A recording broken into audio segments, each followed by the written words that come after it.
Sejam muito bem-vindos ao primeiro episódio de Joga Bonito. Obrigado, Ricardo, por teres aceitado este convite. Mas antes de começarmos, queria falar do nosso patrocinador, MVP Jerseys, que vende as melhores camisolas com qualidade máxima. Por isso, vamos deixar os links na descrição para vocês irem lá. E se forem por nós, tem um código 10%, Joga Bonito 10, e assim nas vossas compras têm 10% de desconto. Pronto. Boa tarde, Ricardo. Boa tarde. Para começarmos, queria perceber como é que o futebol apareceu na tua vida, porque começaste aos 9 anos, que acaba por ser um bocado tarde. Exato. É assim, como qualquer criança, miúdo, que tem o sonho de ser jogador de futebol, um dia havia na altura muito o futebol de rua, que hoje em dia está um pouco perdido, na minha opinião, mas havia na altura as nossas brincadeiras não passavam muito pelas tecnologias, basicamente era pegar numa bola e eram as nossas brincadeiras. E havia na altura muito essa ideia. E eu, através de alguns amigos que também jogavam comigo na escola, e surgiu na altura, através de um pai de um colega meu, o convite de ingressar no Torizense. Mais a nível profissional, né? Não é profissional porque a gente é crianças, ainda queria se divertir, mas a nível federado. E porque na altura já havia realmente esse futebol de escola, mas a nível de federado foi foi o meu primeiro ano como jogador e foi no Torizense.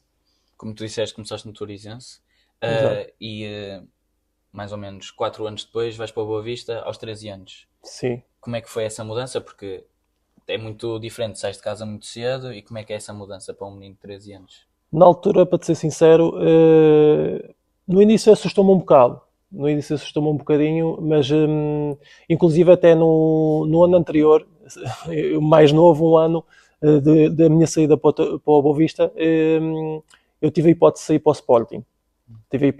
Sporting. Cheguei a ir mesmo a Alcochete, treinar em Alcochete, e havia o interesse do Sporting para que eu fosse para a academia.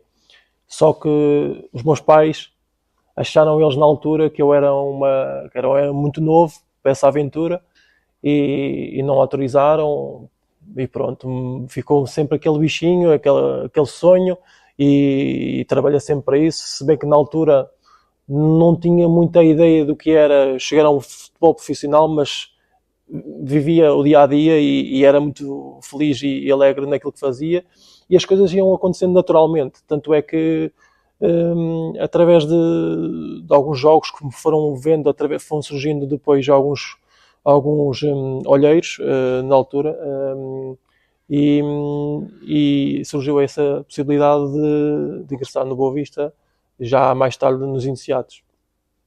Depois passaste muito tempo no Boa Vista, nas camadas jovens da seleção, e vais para a Espanha, para o Ourense. Ourense, sim. sim.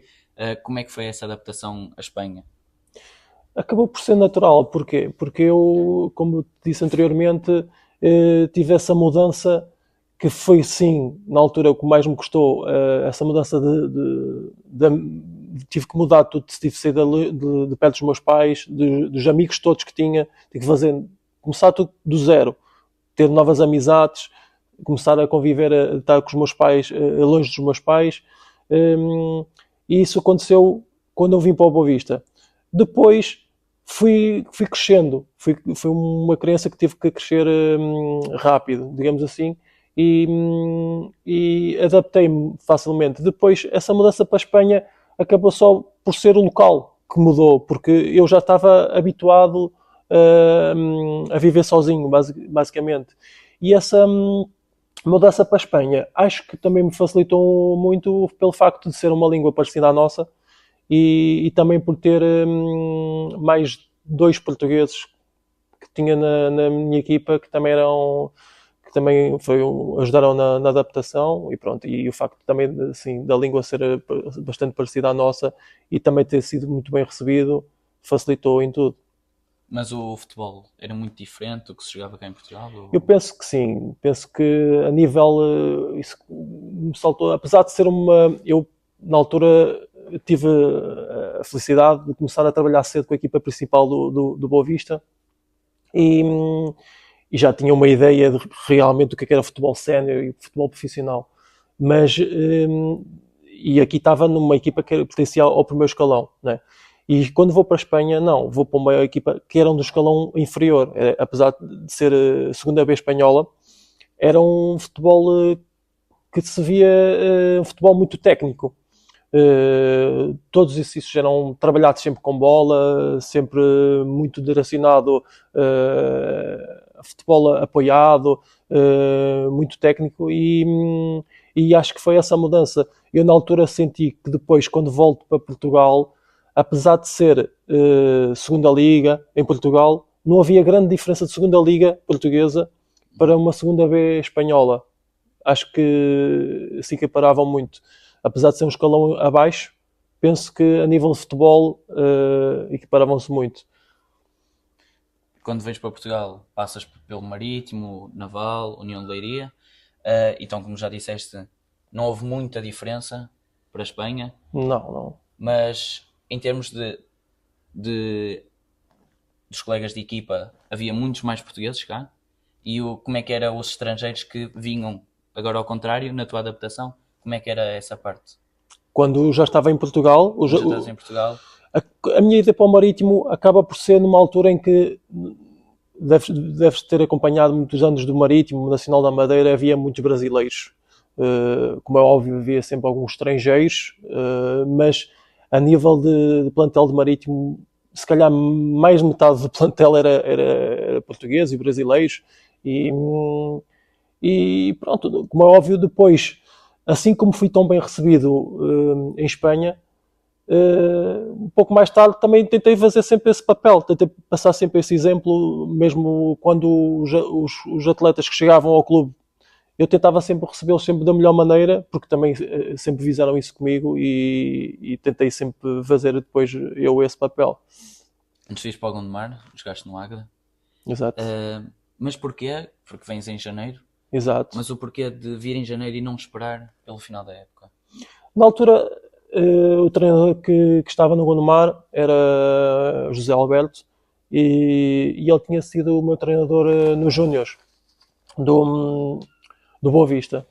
E sempre foi acompanhando a minha carreira ao longo dos anos, sempre fomos falando. E na altura aconteceu que o Gondomar iria ficar sem guarda-redes, porque havia um guarda-redes que estava cá, que era o Ielzete, que iria sair quase garantidamente em janeiro, queria arrumar à Primeira Liga da China. E na altura, como eu ia falando naturalmente com o Zé Alberto, surgiu essa hipótese de eu poder voltar a trabalhar com ele e falou-me dessa possibilidade e fiquei agradado com ela e pronto, foi assim que aconteceu. Foi quando o Iazete rumou para a China, eu ingressei no Gondomar. Agora, passado muitos anos, estás de Gondomar, és um dos capitães de equipa. Sim. Como é que é, na vista de um jogador mais experiente, aos jovens que vêm da formação, de sub-19, antes da equipa B, que chegam a séniores, que é muito diferente da formação? Como é que podes ajudar nesse objetivo de integrar, por exemplo, que agora Gondomar num campeonato de Portugal? É assim, ao longo dos anos da minha carreira, eu fui ganhando experiência, como tu dizes, e por ser um dos mais velhos, vou tentando passar, se bem que às vezes o meu ponto de vista pode não ser o dos mais novos, mas felizmente o pessoal mais novo que tem subido tem sido humilde e tem acatado as ideias do pessoal mais velho. E, como é óbvio, a gente tenta passar sempre os ensinamentos que nós tivemos da nossa altura do pessoal mais velho.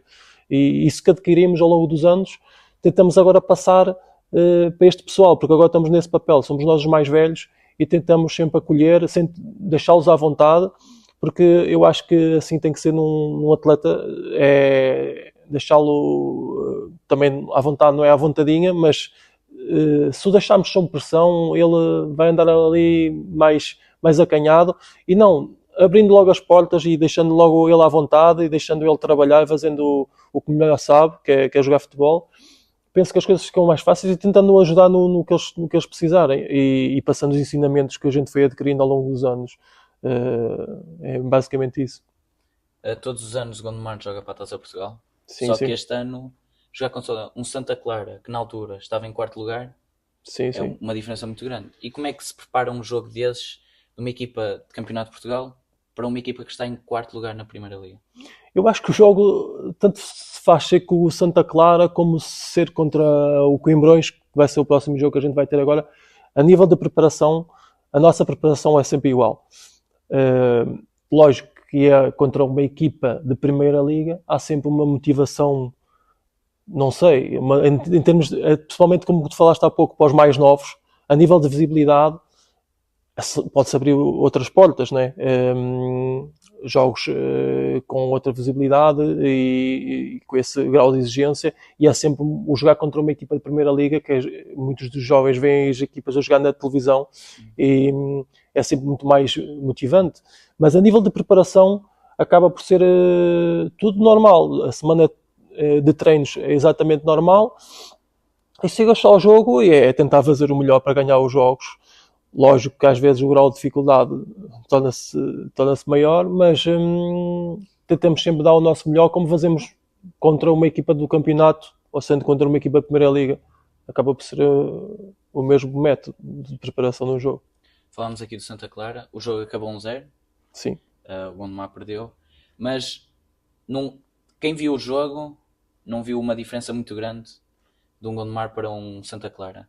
E como é que isso pode-se transmitir para os próximos jogos do resto da época?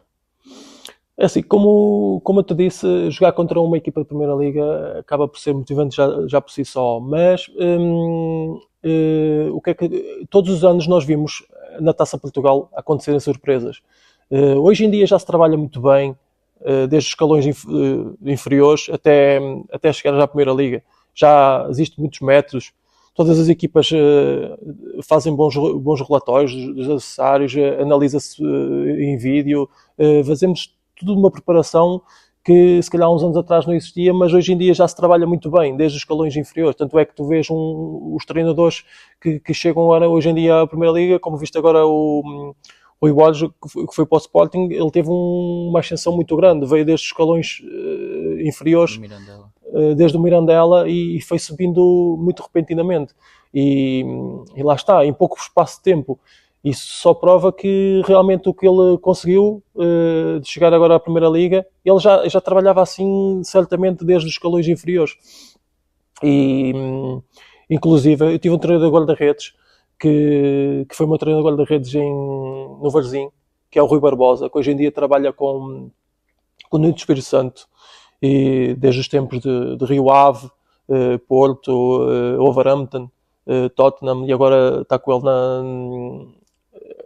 no Nottingham Forest, agora também esteve com ele na Arábia, e ele diz-me que os métodos que ele tinha de treino comigo no Varzim, ele hoje em dia, como é óbvio, tem outros tipos de materiais, outro tipo de equipamentos neste meio e nestes clubes de Premier League, mas o método de treino que ele utilizava anteriormente não muda muito, não diferencia muito, ou seja, as ideias são sempre as mesmas, as pessoas são as mesmas, os níveis, os equipamentos é que realmente evoluem e trabalha-se de outras formas, mas só para te dar a ideia de que o método de trabalho muitas das vezes não diferencia muito dos escalões inferiores para os escalões principais.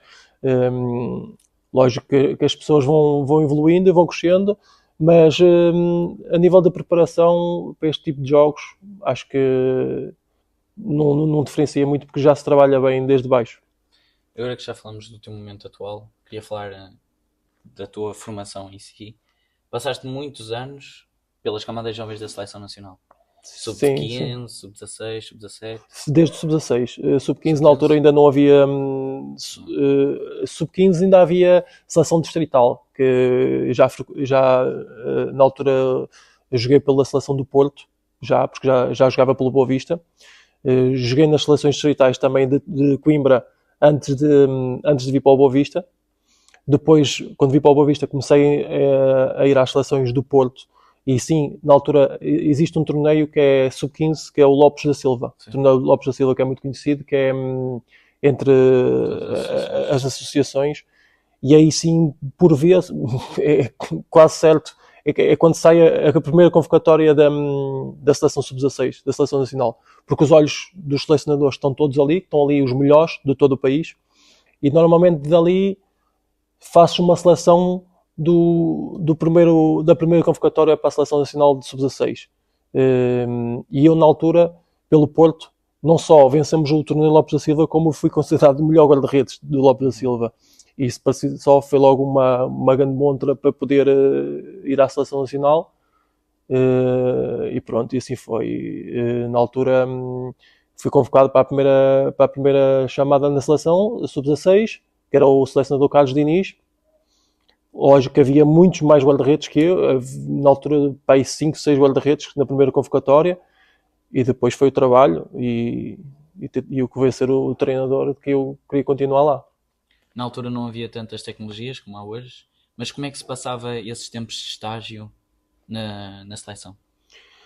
Na altura, lembro-me que nós fazíamos, hoje em dia a seleção tem a cidade desportiva.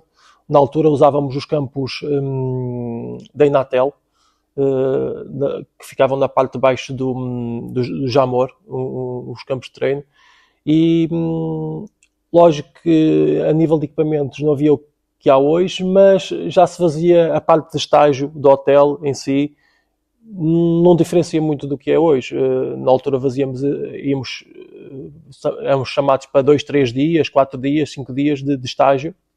Ficávamos todos juntos no hotel, fazíamos treinos bidiários e pronto, e era tudo preparado antes de irmos para treino. Também por vezes fazíamos vídeo e na altura com a observação do que íamos preparar. Normalmente a gente às vezes fazia estágios só para jogos amigáveis, mas também fazíamos estágios para torneios, como eu cheguei a estar 2 semanas num hotel na altura de Sub-17. Pronto, a nível de estágio não diferencia muito, é o hotel, digamos assim, e o treino. Não diferencia muito do que é hoje. No Sub-19, por Portugal, jogaste o Campeonato da Europa? Sim. Como é que foi? O campeonato não. Foi apuramento. Só apuramento. Não chegámos a ser apurados para o Campeonato da Europa. Mas como fomos ao apuramento só. É essa experiência de jogar com as melhores seleções do futebol? É assim, eu ao longo dessas minhas internacionalizações que fui tendo, tive a sorte de jogar contra alguns jogadores que hoje vejo que na altura não conhecia, né? Mas hoje em dia vejo que foram estrelas no futebol. E como o Toni Kroos, como o Theo Walcott, Sturridge, Bojan, Krikic, foram alguns dos exemplos que eu mais me recordo. E lógico que fico honrado por ter jogado contra eles, se bem que na altura não fazia ideia, né, do que é que podiam vir a ser, mas hoje em dia, olhando para trás e vendo que joguei contra essas estrelas, fico muito orgulhado por isso. Agora que falamos da tua carreira, no geral, a carreira toda, qual foi o maior desafio que tiveste que enfrentar? A nível de desafio, posso falar a nível de uma lesão que tive. Foi o que me fez parar muito tempo, mais do que o esperado, porque na altura os médicos disseram-me que o tempo de paragem seria de 3 meses, só que se calhar não sabiam muito bem, porque como foi uma lesão no fratura do escafoide, lá está, a medicina também evoluiu, e na altura usaram um método que foi colocar um parafuso e falaram um tempo de recuperação mais ou menos de 3 a 4 meses, no máximo. Só que, como eu sou guarda-redes e tive que recuperar muita massa muscular e tudo mais, e tinha que calcificar muito bem para voltar a ter contacto com a bola, e o osso ficava numa zona de circulação muito, muito difícil. Então, a nível de calcificação, tive que tomar suplementação de cálcio, tive que tomar vários suplementos para ajudar nesse processo. E o tempo foi passando, eu mensalmente ia fazendo várias radiografias para ver como é que estava a evolução e não evoluía. E então começou, por isso é que eu falo nesse desafio, porque era desesperante eu ver o tempo a passar e a minha situação não ficava resolvida. E eu era um jovem que tinha todo um sonho pela frente e queria voltar o mais rápido a fazer o que mais gostava e que mais gosto. E o tempo foi passando e na altura tinha assinado pelo Marítimo 2 anos de contrato, que eu assinei com o Marítimo. E basicamente esse primeiro ano que tive na Madeira foi só recuperar dessa lesão. Depois surgiu no ano seguinte a possibilidade de voltar a competir, voltar a ganhar ritmo, e na altura o Marítimo contrata o Marafona, que jogava no Varzim, contratou para ir para o Marítimo, e eu faço a troca, vou por empréstimo para o Varzim. Foi aí que aconteceu o empréstimo ao Varzim, e foi por troca do Marafona. Agora, queria saber se antes dos jogos ou durante a semana se tens alguma preparação específica ou alguma superstição, algo assim. Nada. É apenas o trabalho diário, foco no trabalho diário e tentar dar sempre o máximo nos treinos. A nível de substituição não tenho nenhuma. Talvez só o colocar primeiro a luva esquerda, mas acho que isso acaba por ser naturalmente para depois poder complementar as pessoas. Mas não tenho substituição nenhuma. Acaba por só trabalhar o duro e chegar ao jogo o máximo preparado possível para enfrentar o que pode acontecer no jogo. Agora queria saber como é que tu consegues conciliar a tua vida pessoal, familiar, com a vida de jogador. Acaba por ser natural, lá está. Nós hoje em dia costumamos dizer que nós temos o melhor emprego do mundo. Porquê? Porque a gente vê muita gente que passa horas e horas e horas num trabalho, num escritório fechado ou num edifício, e o jogador de futebol acaba por passares por alguns desafios e ficas privado de muita coisa, ficas privado de ir a festas, de sair à noite, porque se queres realmente ser um jogador profissional tens que levar isso com muita exigência. Mas a nível de familiar, acabas por ter muito tempo para a tua família. Porquê? Porque muitas das vezes treinas, se não é numa fase onde tens bidiários, se é uma fase, por exemplo, como acontece agora aqui no Gondomar, que a gente treina de manhã, acabas por ter o resto do dia livre para poderes fazer não é bem o que queres, mas para estar um pouco com a tua família, e acaba por ser ótimo fazeres o que gostas, ainda tens tempo para estar com a tua família. Por isso é que eu digo que é a melhor profissão do mundo. Falaste do sacrifício, o maior sacrifício que tiveste na tua carreira, mas qual foram os maiores sacrifícios que tiveste de fazer, para optar, para chegar onde chegaste? Primeiro, começando logo por aí, o maior sacrifício foi logo sair muito cedo da beira da minha família, dos meus pais e dos meus amigos. Começou logo por aí a ser um grande sacrifício, porque tinha o sonho pela frente. Começou logo por aí a ser um grande sacrifício.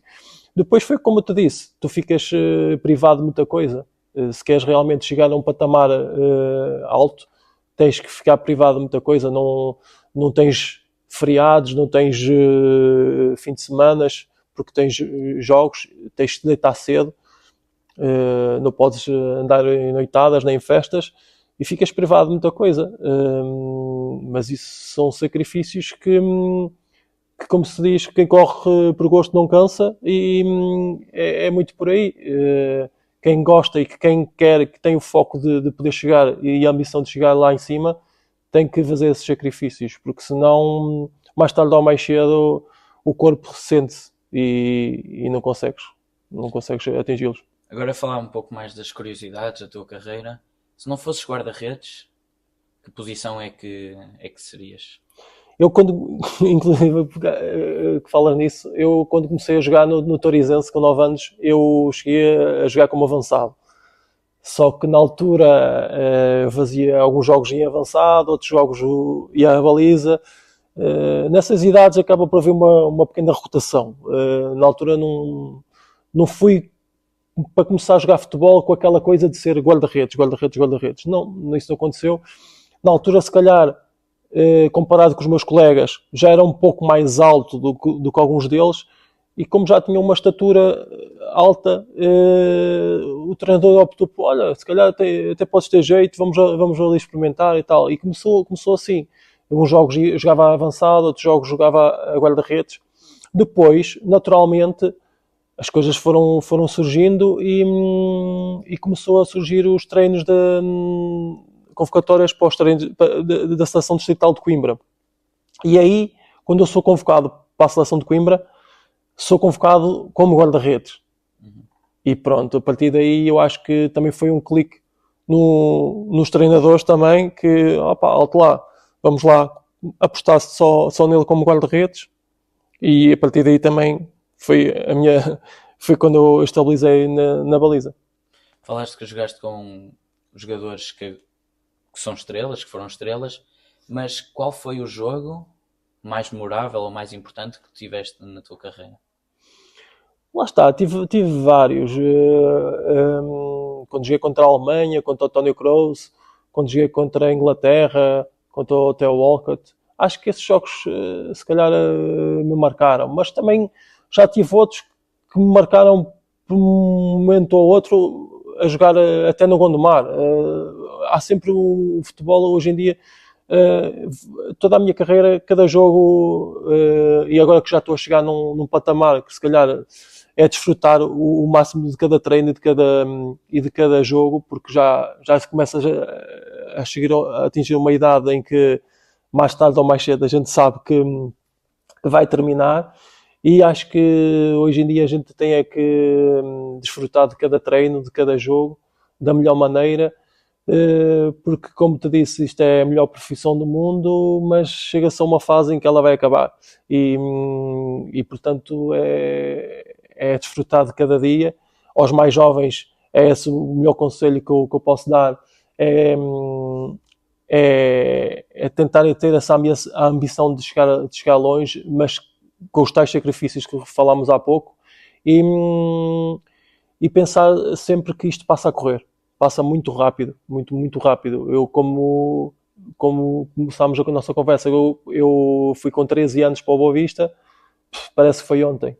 Parece que foi ontem e já passou, já tenho 35 anos e passa muito rápido. Por isso, eu sei que muitos jovens às vezes pensam, ainda sou novo, ainda tenho tempo, mas o tempo é dinheiro, que se costuma dizer, e não deixem para amanhã o que podem fazer hoje. Tentem ser sérios, focados, trabalhinho e dar o melhor e usufruir de cada treino e de cada jogo, porque passa muito rápido. Como tu disseste, estás num momento, tens 35 anos, estás num momento em que cada treino, cada jogo é para desfrutar. Sem dúvida, já sim. Pensaste num futuro próximo, ou se calhar mais longínquo, em não jogar mais? Isso naturalmente acaba por surgir nas nossas cabeças, porque a gente sabe, a carreira de jogador de futebol acaba cedo. Como é óbvio, somos os guarda-redes, a gente vê que tem um percurso sempre um bocadinho mais longo do que às vezes um jogador de campo, não é? E é o que eu digo, enquanto me sentir capaz, enquanto o meu corpo permitir e também não houver lesões que me capacitem de poder fazer aquilo que eu gosto, é isso que me vais manter aqui ainda e dar uma... Quando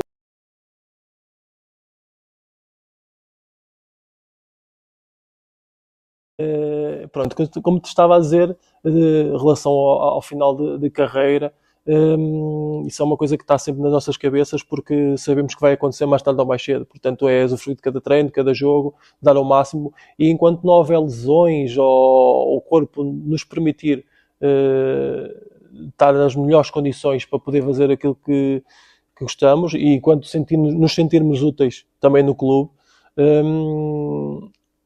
eu vou jogar. Quando senti que não sou mais útil ao clube ou como o corpo já não permite fisicamente estar nas melhores capacidades, também serei o primeiro a retirar-me. porque inevitavelmente isso a gente sabe que temos que meter nas nossas cabeças que isso um dia irá chegar. Mas hoje em dia tento usufruir de cada dia, de cada treino, de cada jogo, que é para poder aproveitar ao máximo estes últimos tempos, os últimos anos, dias, não sabemos, porque surgir até uma lesão ou a gente não sabe o que é que pode acontecer, mas é viver o dia-a-dia e aproveitar o bonito é o futebol. Mas estavas a dizer que ainda não pensaste quando acabar, mas já sabes o que é que vais fazer quando acabares? Sinceramente, eu gostava de continuar ligado ao futebol. Além de jogar, hoje em dia também já dou treinos de guarda-redes a miúdos mais novos e gostava de continuar realmente a passar algum ensinamento daquilo que adquiri como guarda-redes. Continuar ligado ao futebol talvez fosse uma das ideias de poder passar esses ensinamentos para outra geração. Como disseste, e para terminar, dás treino a jovens guarda-redes. Queria que desse um conselho a guarda-redes ou a jogadores no geral, quando eles são jovens e estão prestes a começar, um conselho que tu darias? O conselho é que se divirtam a fazer o que mais gostam, que é jogar, mas que nunca larguem os estudos, continuem sempre com os estudos presentes nas vidas deles, porque o futebol infelizmente não dá para todos. Infelizmente não dá para todos. Lógico que uns mais do que outros têm mais capacidades que outros e vão chegar a outros patamares, mas nem todos vão ser Cristianos Ronaldos, como se costuma dizer. Acho que tem que se mentalizar disso. Os próprios pais às vezes têm que se mentalizar disso, porque a gente vê hoje em dia no futebol jovem muitos pais já fazem mais pressão com as próprias crianças e metem muita pressão sobre os miúdos, enquanto eles deviam deixar eles usufruir, brincar, fazer exercício físico, realmente sempre com esse sonho, porque todos os jovens têm esse sonho, mas com os pés bem assentos na terra e que vivam dia a dia, se divirtam em cada treino, em cada jogo, e depois sim o que for surgindo naturalmente, eles vão crescendo e vão vendo o que é que realmente vai dar. Eu só fazer uma questão, que é, com tantas diferenças no futebol de hoje, para a altura em que foste para a Espanha, achas que a transição das camadas de formação para séniores é mais fácil agora ou quando tu a fizeste? É mais fácil agora. Mas que eu continuo? Sim, eu acho que é muito mais fácil hoje em dia um jovem chegar aos patamares, porque vou-te ser sincero, na minha altura não havia como há hoje em dia as condições que há. Por exemplo, na minha altura eu cheguei a vir para o Boa Vista a jogar em pelados, a jogar em campos de pelados.